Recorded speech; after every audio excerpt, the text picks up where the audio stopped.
What's going on, everybody? Welcome back to the channel. It is a little warm out today. It's been raining and obviously melted all the snow. So today I'm going to take some time, since it's comfortable out here, to diagnose a little bit more on the 9.5. If you guys have been following, a lot of you recommended last episode to do some things on the Saab, so we're going to check it out regarding the OBD port. But before we hop into the video, I want to thank everybody for the amazing support in this year of 2020. It's been a phenomenal year of growth and lots of fun on the channel. So I just want to thank all of my new subscribers that hopped on board. We grew tremendously, so I really look forward to taking that same growth in 2021. So I appreciate all you guys' support. So I hope you guys have a happy new year, and of course, Merry Christmas. If you guys celebrate Christmas, I hope you guys enjoy the family. So before we go into this, I just wanted to give that announcement to you guys. We got hopefully some cool things planned in 2021. We're going to continue to build and continue to do all the fun things we've been doing the last year on the channel. So hopefully we just get better at it, and of course you guys keep learning from it and enjoy just as much as I enjoy doing all of this work for you. So let's hop into that 9.5. Again, over 200,000 miles. We have a check engine light, but the OBD port has not been working. So we're going to hop in there, do some testing around, and see if we can figure out what's going on. Stay tuned.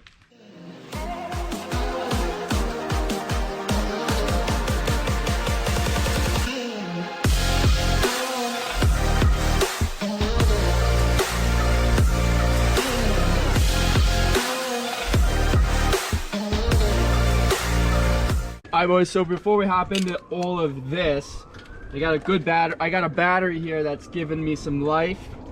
Just to show you, I do a positive and a negative.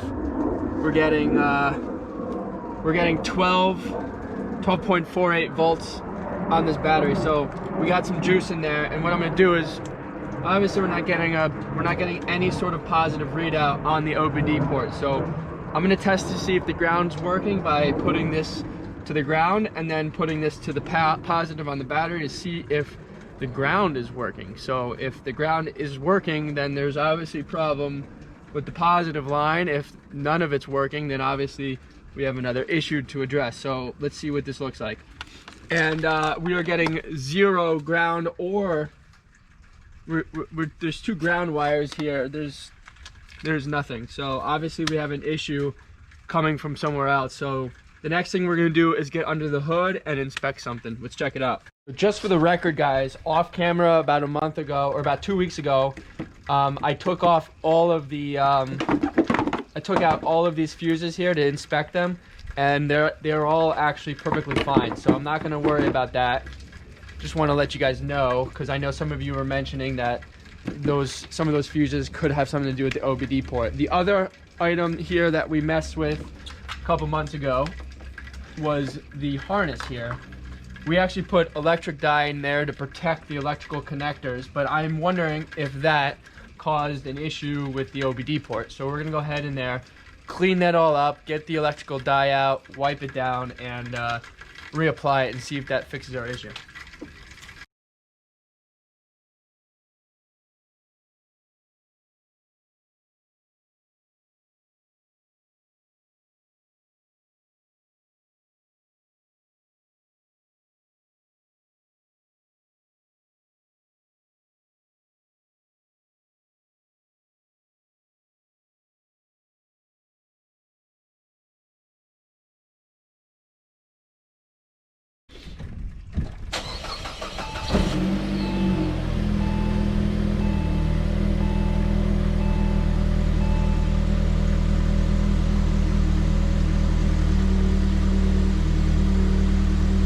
Well, the engine light turned off. Well, let's see if we're getting power to the OBD port.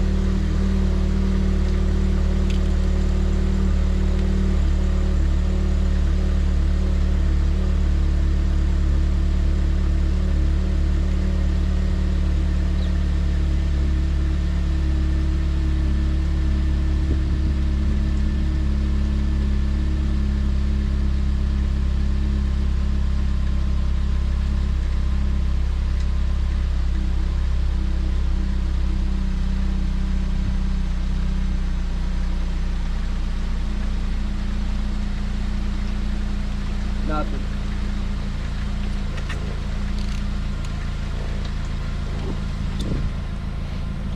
Alright guys, so just a little update for you. If you guys want to drop any comments of any suggestions underneath that footwell for that OBD, please go ahead.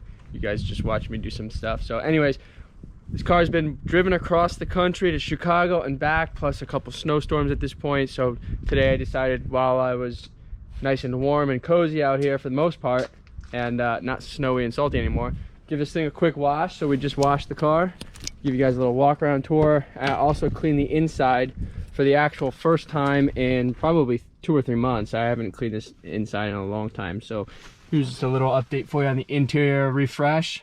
Got that screen in there, and then of course we did a nice vacuum and took care of some stains and wiped down the door panels, and there you guys go. So I'm hoping the other 9.5 shows up today so I can get in video the P1181. All right guys, so it is the next day here from yesterday's video from just now. Camera died, but other Saab 9.5, after I reset that harness, reseated it and cleaned it, the engine light turned off. So I'm not sure if that engine light was on because of the harness. We're gonna find out. The car's gonna be driven more this week. Hopefully the light stays off. The car obviously is running perfectly fine, as I mentioned. So as soon as Mike at the Saab shop comes back into town after the holiday season, I'm gonna bring it over to him and have him diagnose the OBD port, as I am not so enthralled with doing electrical work, and I'm not too sure the ins and the outs of what he had referenced to me on the phone, which was checking some of the brake switches and stuff like that. I don't know what all that has to do with the other, but regardless, that's the update on that. If you guys have any ideas, you can comment below. In terms of the 2008 Copart 9.5 we rebuilt from 2 accidents last year, it is right here in front of me. And if you guys haven't checked out the previous episode, we cleaned the MAF airflow sensor on this car, and we're getting P1181 engine code, which has to do with a vacuum line, intake, etc., etc. So I actually did some snooping around here. These vacuum hoses are all actually in good condition, but there is a cracked check valve over here on the brake booster, which could leak vacuum, and that obviously could cause the engine light. So what we did in the meantime is I put some glue on that, as you just saw, but in a little bit I'm gonna get some hot glue. Once that settles, put some hot glue on there just to like really make sure it's secured. And in the interim, the part is $20, and I just ordered a new one, so when that comes in, we'll just go ahead and completely replace that. But that should be one of the reasons why we're getting P1181, which, like I said, the car, it's something to do with the fuel bank, air to fuel ratio, which could be, you know, it could be something to do with the emissions, it could be something with the MAF sensor, something with the intake gasket. These are the things that were read online on the forum, on the Wiz. But in this situation, vacuum could be definitely the problem, which that is connected to the vacuum pump and the brake booster, and etc., etc. So that for sure is the weak point based on just doing a visual inspection here. Because like I said, everything else is running fine. The car runs good. The MAF sensor is clean. It runs, and the car is way too young to be having, like, you know, emissions issues. I've never experienced emissions issues on these cars, knock on wood, but I know they exist. But thankfully, we haven't experienced it. And like I said, this thing is just in such great shape that with 98,000 miles on the odometer, I really don't see it being a thing. So that's definitely the problem. Just wanted to diagnose that to you guys, let you guys know what was up with the P1181. And like I said, all these check valves here, you know, I'm touching this right here. When these things go bad, you know, they crack and kind of just like shrivel away. And as you guys can see, they seem pretty solid. I mean, another year or two, we'll probably just replace them, but for now, there's really no need to. So that's kind of the latest and greatest on this 9.5. I'm gonna go ahead. There's a little bit of an oil leak underneath, dripping. I don't know what it's caused from, so we're gonna go under there and check it out. Oh, so stay tuned for that. We'll go ahead and inspect that right now. All right, guys, so we got one final part here that I just ordered, and that is the oil pressure switch. I'll go under there and show you what it is. It sits pretty much 12 o'clock above where the exhaust is, so when that thing's dripping onto the exhaust, which you'll see here in a minute, and it smokes, that's all it's doing. It's not a big deal. Very common thing at these miles, 100 to 140, in that range, they can go bad. I would say this one went bad a little earlier, but it is what it is. I just ordered it. It's a $22 part, and I did tell my brother, that this car is going to go to a shop to get done. I'm not going to do that work myself because it's very difficult to do on the driveway here, and for like an hour and a half of labor, it's just worth a shop to do it. So I'll show you guys what it looks like underneath. So here's the remnants of what we were just talking about, and the oil kind of just hanging out everywhere. We got it on the exhaust, and then it's all over the pan.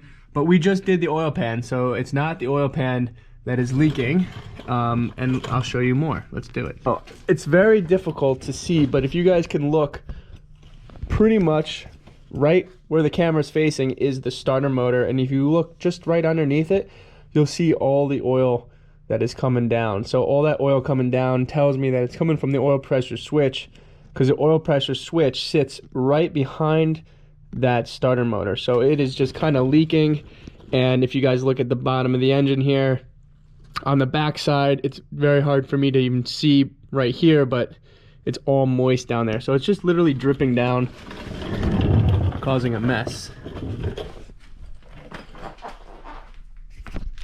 So those are the updates for you on this car. I told my brother that in the spring we should do the subframe bushings. They are creaking, obviously, in the ultra cold weather, because obviously as the temperatures drop, the rubber is shrinking, right? So especially when they're weak and old, they shrink even more and they become loose inside the subframe and causing the creaks and the rattles. He understands it, he's heard it, and I explained to him that's what's going on, and I said that, you know, it's not something you have to do right now. It's like an elective maintenance thing, but for 40-50 bucks for me to do it and then get the alignment done at Firestone, it's really just an inexpensive fix, and obviously helps the performance of the car, and of course prevents other things of failure, such as engine mounts and, you know, just oil leakage, because the engine's not rattling around as much when it's properly secured in the subframe. So those are the two updates for you on the 9.5 copart.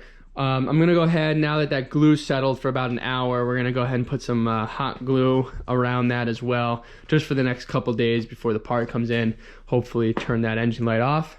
And then in the next couple days, next week, we should have an update on getting that oil pressure switch fixed. So hopefully you guys enjoyed this episode. I'm gonna go ahead and put this car down and wrap it up for the day.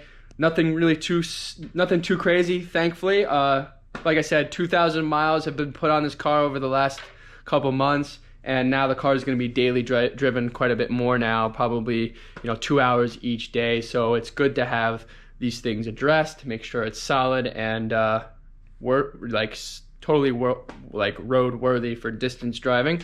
And that's that, guys. Stay tuned for more. I hope you guys have a Merry Christmas, Happy New Year.